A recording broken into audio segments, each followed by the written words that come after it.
Hello students. तो कैसे हैं आप सभी। आज हम करेंगे differential of vector, differentiation of vector. हम वेक्टर पढ़ रहे थे, वेक्टर की काफी क्लासेस हो चुकी हैं और ये आज की होगी second last class differentiation of vector की। इसके बाद करेंगे हम इंटीग्रेशन ऑफ वेक्टर। तो मेरा नाम है आदर्श और मैं मास्टर्स कर रहा हूँ आईआईटी बीएचयू से। और मैंने अभी दो ये चैनल खोले हैं, कर्मा क्लासरूम फिजिक्स नाम से और एक कर्मा क्लासरूम मैथ नाम से। वो कर्मा क्लासरूम जो है मैथ के लिए है और कर्मा क्लासरूम फिजिक्स वो फिजिक्स के लिए है। कुछ अदर सब्जेक्ट की भी कुछ वीडियो आ जाया करेंगे, लेकिन मेनली जो चलेंगे फिजिक्स और मैथ ही चलेंगे। और ये एक जीरो लेवल से और अपर लेवल तक चलेंगे, मतलब बहुत ही अच्छे से कराऊंगा मैं। शायद कि बोर्ड की क्वालिटी इतनी अच्छी ना हो कि डिजिटल बोर्ड हो या फिर कुछ भी ऐसा। अभी तो डिजिटल बोर्ड वगैरह का तो कुछ नहीं है, अभी तो काफी थोड़ा टाइम लगेगा डिजिटल वगैरह डिजिटल बोर्ड में। अभी यहीं पर होगा, लेकिन जो भी मैं कंटेंट दूंगा उसमें कोई कमी नहीं होगी। आई प्रॉमिस यू कि मैथ और फिजिक्स बहुत ही अच्छी कर दूंगा सबकी। तो मुझसे कनेक्ट रहना और चैनल को सब्सक्राइब कर लेना, वीडियो को लाइक करना और बेल आइकन प्रेस कर लेना, जिससे कि तुम्हें आने वाली वीडियो का लिंक मिल जाए तुम्हें। ठीक है, तो हम आज का क्वेश्चन शुरू करते हैं। क्वेश्चन है डिफरेंशिएशन ऑफ वेक्टर का। If phi is equal to x Y square z and f is equal to x Z I cap plus y x x y j cap plus Y Z square के cap, then show that del की cube upon del x del Z phi phi f at two comma minus one comma one is four i cap minus two j cap. ये पता क्या है, कर लो इस question को। Question में check कर लो एक बार, यही था ना।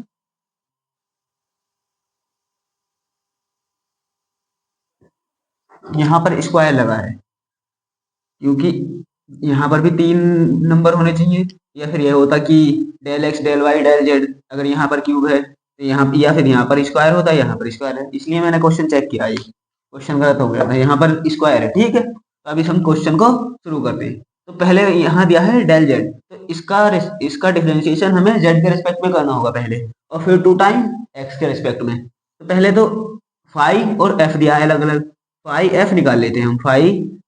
और एफ। तो फाइव क्यूब मल्टीप्लाई एफ से कर दो।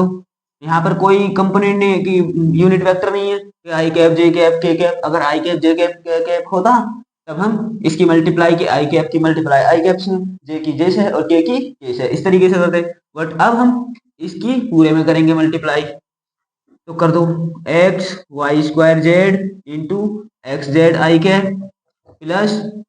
X by J cap plus Y Z square के कैप। ठीक है, अब कर दो इसकी मल्टीप्लाई इससे, इसकी मल्टीप्लाई इससे करेंगे तो क्या हो जाएगा, एक्स ये है एक्स ये है तो एक्स स्क्वायर हो जाएगा बाई स्क्वायर, और जेड ये है जेड है ये है तो जेड स्क्वायर, मतलब x square by square Z square I cap. अब इससे होगी एक्स बाई है यहाँ पर पहले से, तो यहाँ पर एक्स की एक्स है तो एक्स स्क्वायर प्लस लगा है प्लस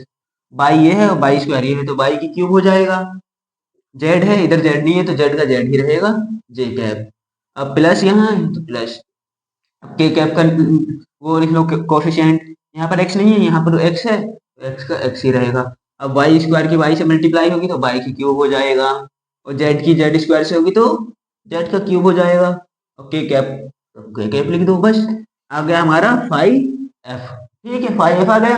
अब फाइव एफ की जेड के रेस्पेक्ट में डिफ्रेंशिएट कर दो फाइव एफ का। फाइव एफ का हमें क्या करना है, डिफरेंशिएट, वो भी जेड के रेस्पेक्ट में, फिर एक्स के रेस्पेक्ट में करना है टू टाइम। अगर यहाँ पर बाई होता तो बाई के रेस्पेक्ट में करते। ठीक, और यहाँ पर बाई होता तब इस जेड के रेस्पेक्ट में करके फिर एक्स के रेस्पेक्ट में करके फिर बाई के रेस्पेक्ट में करते, मतलब इधर से चलते हैं हम। ये याद रखना कि इधर से चलते हैं डिफरेंशिएट करते हुए। ठीक है,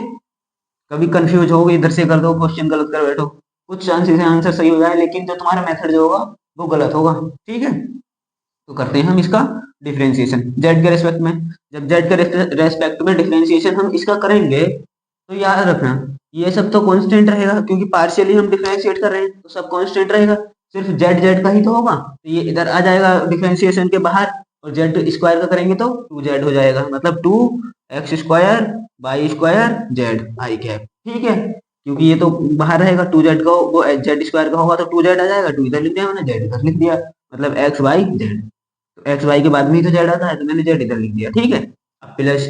अब यहाँ पर जेड की करो, यहाँ पर जेड ही है ये कांस्टेंट रहेगा। जेड का करेंगे तो वन, वन की मल्टीप्लाई से करेंगे तो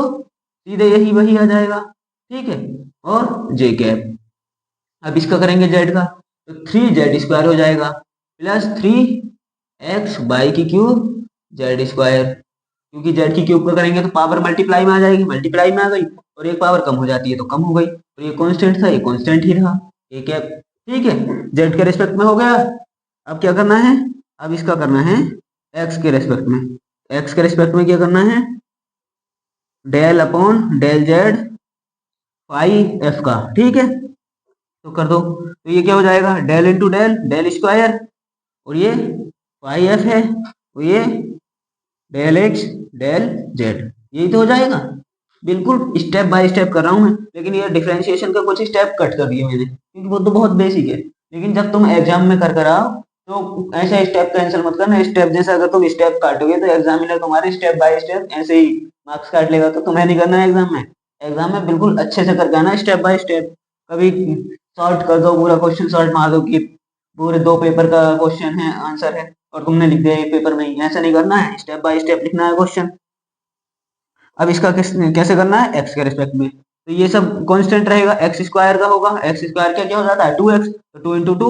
4, एक्स है एक्स बचा, क्योंकि एक्स स्क्वायर का तो 2x हो जाता है तो 2 इसमें चला गया 4 में और x बचा, बाई स्क्वायर जेड कांस्टेंट था, आई कैप का है आई कैप, प्लस ऐसे ही है 2 इसका हो जाएगा 2x वाई की क्यूब जे कैप, अब इसका होगा एक्स का वन हो जाएगा प्लस 3 वाई की क्यूब जेड स्क्वायर के कैप, अब इसका एक बार और होगा एक्स के रेस्पेक्ट में, तो एक्स के रेस्पेक्ट में होगा तो कर दो फिर, del upon del del upon del x into इसका del square y f upon del x upon del z, कर दो इसका। अब इसका एक्स के रेस्पेक्ट में करेंगे तो क्या हो जाएगा, एक्स के रेस्पेक्ट में करेंगे तो इसका हो जाएगा 1, तो क्या बचेगा 4 by square Z I cap, ठीक है, और इसका 1 हो जाएगा ऐसे ही 2 वाई की क्यूब जे कैप, यहाँ पर एक्स है ही नहीं तो ये सारा कांस्टेंट माना जाएगा, कांस्टेंट होगा सारे। अब अगर इसके मल्टीप्लाई में एक्स होता तो ये कांस्टेंट इधर आ जाता और एक्स कर देते हम, ठीक है, लेकिन यहाँ पर एक्स है ही नहीं तो सबका क्या हो जाएगा इसका 0, और 0 हम लिख नहीं रहे हैं, ठीक है, तो क्या आ गया हमारा ये आंसर, आंसर किसका आया ये,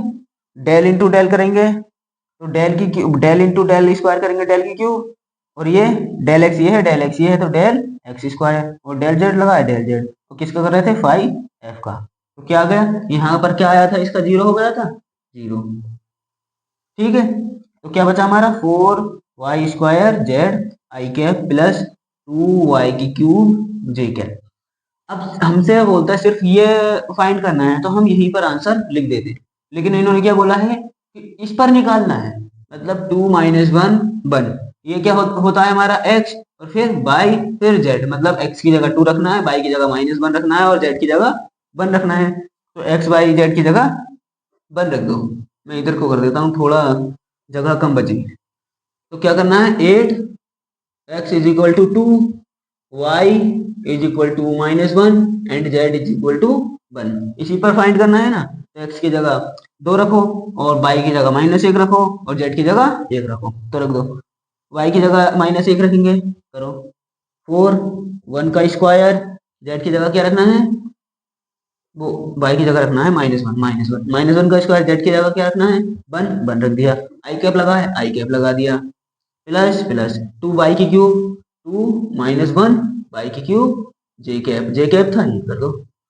-1 का स्क्वायर 1 ही होता है और ये 1 है तो 1 इंटू 1 1 और 1 इंटू 4 आई कैप, अब ये -1 की क्यूब क्या होता है, पावर ऑड है माइनस का है तो माइनस का ही नंबर बाहर निकलेगा, माइनस प्लस माइनस, और 1 का 1 ही होता है कितनी भी पावर लगी हो तो 1 इंटू 2 2, जे कैप है जे कैप, ये हो गया हमारा प्रूव्ड हो गया, देखो यही तो बोला था 4 आई कैप माइनस 2 जे कैप, आ गया हमारा 4 आई कैप माइनस 2 जे कैप। ऐसे ही हमें नेक्स्ट क्वेश्चन करना है, एक क्वेश्चन और रह गया है, वो थोड़ा लेंथी क्वेश्चन है और इसमें के सारे क्वेश्चन हो ही जाएंगे, इस चैप्टर के सारे क्वेश्चन पर एक सिंगल क्वेश्चन नहीं बचेगा इसका, मैंने सारे क्वेश्चन करा दिए हैं और सिमिलर क्वेश्चन इसमें के काफी छोड़ दिए हैं, लेकिन वो तुम सब खुद कर लोगे, लेकिन जो मैंने अलग अलग क्वेश्चन जो देखे थे, मतलब एक जैसे क्वेश्चन लगभग हर एक का मैं एक एक क्वेश्चन करा चुका हूँ, एक एक दो दो इस तरीके के क्वेश्चन, इसीलिए तो थोड़ी क्लासेस ज़्यादा हो गई, नहीं तो इतना बड़ा चैप्टर नहीं है डिफरेंशिएशन। डिफरेंशिएशन जो हमने किया था 12th क्लास में, 4 क्लास में, शायद 11th में भी है, तो इनमें जो करा था डिफरेंशिएशन बिल्कुल सेम है, बस वेक्टर साथ में चल रहा है कि यूनिट वेक्टर जो चल रहा है, इतना ही अंतर है ना। तो अब हम नेक्स्ट क्लास में करते हैं नेक्स्ट क्वेश्चन, जो एक ही क्वेश्चन बचा है, अब इसकी एक ही क्लास होगी, फिर हम करेंगे integration of vector, integration of vector, और फिर उसके बाद क्या करना है, डेल ऑपरेटर सीखना है हमें, तो डेल ऑपरेटर के बाद Gauss theorem, divergence theorem and Gauss divergence theorem, और स्टोक्स थ्योरम और ग्रीन्स थ्योरम। तो चैनल को सब्सक्राइब कर लेना अगर ये पढ़ना है तुम्हें, जिससे कि तुम्हारे पास नोटिफिकेशन पहुंच जाएगा, और जिसको भी जरूरत हो ना, तो इस चैनल का उसको लिंक सेंड कर देना, और वीडियो को लाइक जरूर कर देना, और कमेंट में बताना कि क्लास कैसी लगी, मुझे भी मेरा फीडबैक पता चल जाएगा कि कैसा पढ़ा रहा हूँ मैं, और आई थिंक सही पढ़ा रहा हूँ काफी अच्छा, और भी इम्प्रूव कर लूंगा मैं फीडबैक जैसे मिलेगा मुझे। तो यहीं पर ये क्लास खत्म करते हैं, और इस वीडियो को लाइक करते जाना, सब्सक्राइब कर देना चैनल को, जिससे आने वाली वीडियो का तुम्हें लिंक पता चल जाए, नोटिफिकेशन आ जाए। तो यहीं पर क्लास खत्म करते हैं, मेहनत ऐसे ही करते रहना है, और मेहनत नहीं की तो फिर समझ लो क्या होगा, क्योंकि ये मैथ फिजिक्स है, मैथ फिजिक्स इतना ईजी होता नहीं, लगभग सबसे हार्ड सब्जेक्ट ही मानो इसे तो, मैथ फिजिक्स को। ठीक है, तो अब हम नेक्स्ट क्लास में मिलते हैं, तब तक के लिए बाय।